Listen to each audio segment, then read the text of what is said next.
اور میں آپ کو لے جا کے جو وہاں کوٹ ردو ہے, مظفر گڑھ ہے, رینیار خان ہے, ڈیرہ اسماعیل خان ہے, چلیں میں صادق آباد ہے, چلیں ایک وزٹ کرتے ہیں, ستھرا پنجاب کی اصل شکل میں آپ کو دکھا دیتا ہوں.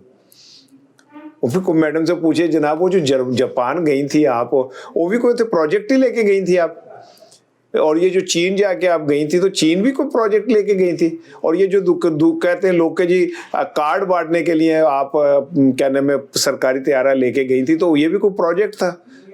بس موجیں لگی ہوئی ہیں آپ کی. میں کیا اس میں کہہ سکتا ہوں کہ جب جمہوریت کا یہ چہرہ ہو جس کے اندر ایک طرف ایک خاتون ہے جو سرکاری طیاروں میں ہوا میں اڑتی پھر رہی ہے, میرا ہوا میں اڑتا جائے میرا لال دوپٹہ ململ کا, دوسرے وہ خواتین ہیں جو ڈیالہ کے باہر بیٹھی ہوتی ہے اور ان کے اوپر ٹھنڈا پانی پھینکا جا رہا ہوتا ہے, اور آپ کہتے ہیں جمہوریت ہے. جمہوریت ہے کیا کہوں میں کو پنجابی میں اگر کہوں آپ مائنڈ تو نہیں کریں گے کہ فٹے منہ ایسی جمہوریت کا, پھر جس کے اندر وہ صنم جاوید اور ان کی بہن جو ہے پچھلے کئی ماہ سے جیلوں میں دھکے کھاتی پھر رہی ہیں, اور ایک طرف ایک خاتون ہے وہ کہتی ہے ہاں میں جہاز استعمال کروں گی, مجھے کو ڈھک سکتا ہے تو ڈھک لے. اور جناب علی وہ کہتی ہیں, یہ جو پرسوں ایک واقعہ ہوا, سہیل آفریدی نے وہ تقریب میں ایک بچی کھڑی ہوئی اور اس نے سہیل آفریدی کو ایک بڑا کڑوا سوال کیا. تو سہیل آفریدی نے کہا کہ جناب علی یہ شعور آپ کو کس نے دیا ہے کہ آپ سوال کر سکتی ہیں, اس سے بڑی کوئی چیز ہے جو آپ کو ملی ہے. اچھا سہیل آفریدی نے وہی یہ کہا کہ جناب جو ایک بندہ مجھ سے ناراض ہے جو ختم شد کہتا ہے وہ یہ بندے بھیجتا ہے سوال کرنے کے لیے. اب وہ کون ہے بندہ جو ختم شد کہتا ہے اور سہیل آفریدی سے ناراض ہے؟ تو ذرا بات آپ خود ہی ٹیوے نہ ٹیوا ملا لو, سارے کام میرے تھے نہ رکھو نا, کو تھوڑا سا آپ بھی کیا کہتے ہیں بھائی جان ذرا ملائے نا ڈاٹ کہ کون ہے جو اس کو سہیل آفریدی سے ابھی تک بھول نہیں پا رہا.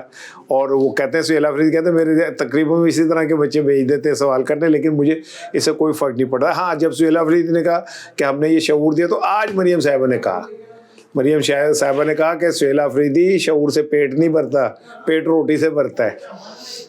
اب آپ فیصلہ کر لیں, روٹی تو کتا بھی کھاتا ہے, روٹی تو باندر بھی کھاتا ہے, فرق کیا ہے اس میں اور انسان میں؟ شعور کا فرق ہے. اللہ نے ہمیں شعور دیا, انہیں شعور نہیں دیا. تو آپ اگر شعور کو سمجھتے کوئی فالتو جی شے ہے چک کے گٹر ہی سوڑ دو تو مرضی ہے. ویسے تو پتہ نہیں کتنے 47,000 گٹر کے ڈھکن کھلے ہوئے پنجاب کے اندر جنہیں ڈھکن ہی نہیں کیے. پتہ نہیں کیڑا ڈھکن ہے جڑا ڈھکن اٹھا کے لے جاتا ہے. اور حالانکہ مریم صاحبہ ہر رات کہتی ہے میں گن کے اور گٹر کے ڈھکن گن کے سوتی ہوں, پر لیکن پھر بھی 3 دن پہلے ایک بچہ جو ہے گٹر میں گر کے وہ مر گیا. اچھا جی, یہ جو میں آپ کو بتا رہا تھا اچک زئی صاحب کی اور شہباز شریف صاحب کی ملاقات ہونی, اس کے پیچھے رانا ثناء اللہ کا بڑا ہوم ورک ہے. رانا ثناء اللہ ایک عرصے سے یہ کوشش کر رہے ہیں. رانا ثناء اللہ کی اگر آپ بیک گراؤنڈر دیکھیں نا تو آپ کو پتہ چلے گا کہ وہ کبھی بھی اس کے اسٹیبلشمنٹ سے اچھے تعلقات نہیں رہے, کبھی بھی ان کے کو آئیڈیل نہیں رہے. یہ جو آخری دفعہ رانا ثناء اللہ کے اوپر کیا کہتے ہیں مقدمہ بنا تھا, تو اس کے اوپر بھی علی محمد جان کہتے ہیں کہ میرے پاس حاضر سروس افسر آ کے انہوں نے قرآن اٹھا کے کہا تھا کہ ہم آپ سے جو صحیح کہہ رہے ہیں کہ یہ اس کے اوپر صحیح مقدمہ بن رہا ہے. لیکن رانا ثناء اللہ چلے ان نام نہیں لیتے لیکن اندر سے دل میں خار تو رکھتے نا. آپ کو یاد ہوگا جنرل باجوہ کو بھی رانا ثناء اللہ نے کہا تھا کہ تسی میرے نال زیادتی کی تھی. یہ پیچھے لگے ہوئے ہیں شہباز شریف کے, یہ اس ملاقات میں بھی تھے سہیل آفریدی کے. کہا یہ جا رہا ہے کہ میرا خیال ہے رانا ثناء اللہ صاحب نے کہیں یہ آفر بھی کی تھی کہ آپ لوگ اگر بیٹھ جائیں تو ہم الیکشن ارلی کرا سکتے ہیں. چاہے یہ بات لفظی ہوئی, اب کوئی اس کا وہ نہیں ہے, ڈاکومنٹڈ پروف نہیں ہے, لیکن اگر لفظی بھی ہوئی تو حکومت ایس پاس ہے کہ حکومت ایک بند گلی میں ہے.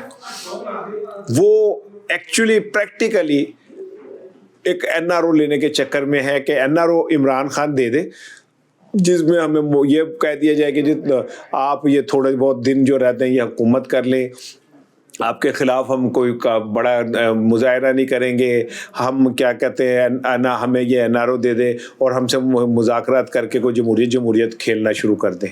وہ اندر جڑا بندہ بیٹھا ہے وہ نیچے بندہ پہ ہے, وہ کیا نام ہے تیار نہیں ہے. لیکن اس کے باوجود بھی رستہ نکالنے کی تو پوری کوشش ہو رہی ہے کہ کسی طرح یہ رستہ نکل آئے. اور کیونکہ کہا یہ جا رہا ہے کہ اگر یہ حکومت انگیجمنٹ میں بھی ناکام ہو گئی تو پھر اس کا فائدہ کیا ہے؟ پاکستان اس ٹائم تاریخی قرضے لے چکا ہے, اب تو ہم سود بھی دینے کی پوزیشن میں نہیں ہے. دوسری جانب جو ممالک ہیں وہ کہتے ہیں کڈو پہ ہے واپس ہٹے. اب یو اے نے مانگ لیا ہے, اب سعودی عرب کہہ رہا ہے ہمارے پیٹرول کے پیسے دو. چین بھی بار بار دبے دبے لفظوں میں کہتا ہے. آپ تو کہتے تھے کہ جب ہم آئیں گے, شہباز شریف صاحب نے یہ یقین دلایا تھا کہیں سم ہاؤ کہیں پہ یقین دلایا تھا کہ میں آؤں گا تو جو عرب ہیں وہ اونٹوں کے اوپر ڈالر اور ریال اور وہ درہم رکھ کے بیٹھے ہوں گے, اور وہ میں ایسے کروں گا تو اونٹ جو ہے دگڑ دگڑ دوڑتے ہوئے پاکستان آ جائیں گے. لیکن روپیہ ٹکا نہیں آیا. آج پھر انہوں نے تاجکستان کے ساتھ پتہ نہیں کتنے ایم او یوز پہ سائن کی. خدا دی قسم ایم او یوز دی ردی بھیج دیو نا تو میرا خیال ہے کہ پاکستان کو معاشی طور پہ اتنا فائدہ ہو جائے گا آپ سوچ نہیں سکتے. چھوڑیں معاہدے جو آج تک ہم ایم او یوز کر چکے وہ دی ردی کئی کروڑ روپے کی بن جائے گی, اور ایم او یوز آج پھر ہو گئے. لیکن یہ ٹیکنیکلی انہیں پتہ ہے کہ ہمارے ہاتھ سے گیم نکل رہی ہے. ہو سکتا ہے عید کے بعد حالات کچھ اور ہو جائیں, اور عید کے بعد آپ خود کہیں کہ ہاں کو معاملات کسی اور طرف چلے گئے. یہ اس کا ان کو بھی اندازہ ہے کہ ایسا ہو سکتا ہے. بہرحال کیا کہتے ہیں آنے والے دنوں میں آپ کو اس بات کے کو اندازہ ہوگا کہ یہ حکومت کی پریشانی کی اصل وجہ کیا ہے, اور حکومت جو اچانک اب آ کے وہ گرٹے گھوڑے پکڑ رہی ہے. کبھی اچکزئی صاحب سے ملاقات ہو رہی ہے, کبھی چیف سیکرٹری سے کہا جاتا ہے جی سی ایم سے ہماری میٹنگ کرا دیں, کبھی کچھ ہوتا ہے. اس کے پیچھے گیم یہ ہے کہ شاید, میں یہ نہیں کہہ رہا کہ عمران خان ایسے کر کے رہا ہو جائے گا اور اسٹیبلشمنٹ کے دل میں عمران خان کی محبت پیدا ہو گئی ہے, وہ کہے کہ کڈو بار بھائی عمران نو ساڑھے پیارے عمران نو چل خان تے میرا ہے. ایسی کوئی بات نہیں ہے. لیکن جتنی زیادہ سفوکیشن ہو گئی ہے, جمود ہو گیا سیاست میں, وہ ٹوٹ ایک ہی طریقے سے سکتا ہے کہ اگر اڈیالہ جیل میں بیٹھا ہوا جو بندہ ہے اس کی جانب سے کچھ ہو. میں نے یہ کل بھی آپ کو یاد ہوگا کہا تھا کہ اسٹیبلشمنٹ ایسا بندہ تلاش کر رہی ہے جو گارنٹی لے لے عمران خان کی. وہ تو بار بار نکل کے, جیسے ہم کے جو پنجاب میں رہنے والے ہیں انہیں پتا ہوگا جب وہ چیز شیرنی تقسیم ہوتی تھی نیاز تو ہم کہتے تھے والو کڑیوں ونڈی تھی شہ لے جاؤ کہ گھر سے آواز آتی تھی. تو ایسے ہو رہا ہے کہ کوئی ہے عمران خان کی گارنٹی دینے والا کو غلط گے بدائی جائے, گارنٹی دینے والا کوئی فی الحال لبدا نہیں پیا. لیکن یہ کہ بات تو کہیں موجود ہے, کیونکہ یہ بات کلیئر ہو گئی کہ پاکستان میں اگر سیاسی استحکام نہیں آئے گا تو روپیہ نہیں آنا, ٹگا نہیں آنا پاکستان میں. اور سیاسی استحکام تبھی آئے گا جب عمران خان جو ہے وہ بیک فٹ پہ جائے گا. بیک فٹ سے مراد یہ کہ وہ کہیں تھوڑا پازیٹیو ہوگا. 8 فروری کو کیا ہوتا ہے یہ تو آنے والے دنوں میں پتہ چل جائے گا, کیونکہ آج پشاور میں جو اجلاس ہو رہا ہے اس میں اب پورے پاکستان کے ٹکٹ ہولڈرز بھی اکٹھے ہو رہے ہیں, پورے عہدیدار بھی اکٹھے ہو رہے ہیں, درخواست جنہوں نے دی تھی وہ بھی اکٹھے ہو رہے ہیں. آج ایک بڑا دھماکہ خیز جو ہے نا اعلان سامنے آ سکتا ہے. یہ دھماکہ خیز اعلان جو ہے پی ٹی آئی کی جانب سے ہڑتال, پی ٹی آئی کی جانب سے مظاہرے, سڑک بند کرنا, شہر بند کرنا, روڈ بند کرنا, جی ٹی روڈ بند کرنا یا اسلام آباد پہ دھرنا دینا, اس میں سے کچھ بھی ہو سکتا ہے. کیونکہ عمران خان کی صحت کے حوالے سے پی ٹی آئی کے ذرائع یہ کہہ رہے ہیں کہ وہ ٹھیک نہیں ہے. آج بھی کل بھی وہ عمران خان کی بہنوں نے پھر ایک دفعہ کہا کہ عمران خان کی طبیعت ٹھیک نہیں ہے اور کیا کہتے ہیں ان کو فوری طور پر ٹریٹمنٹ کی ضرورت ہے. جو اس کے شوکت خانم کے ڈاکٹر ہیں وہ کہتے ہیں عمران خان کا ٹریٹمنٹ ہم نے نہیں کرنا, الشفا جو ہاسپٹل ہے عمران خان کا ٹریٹمنٹ وہاں ہو سکتا ہے کیونکہ وہاں آنکھوں کے بہترین ڈاکٹر موجود ہیں.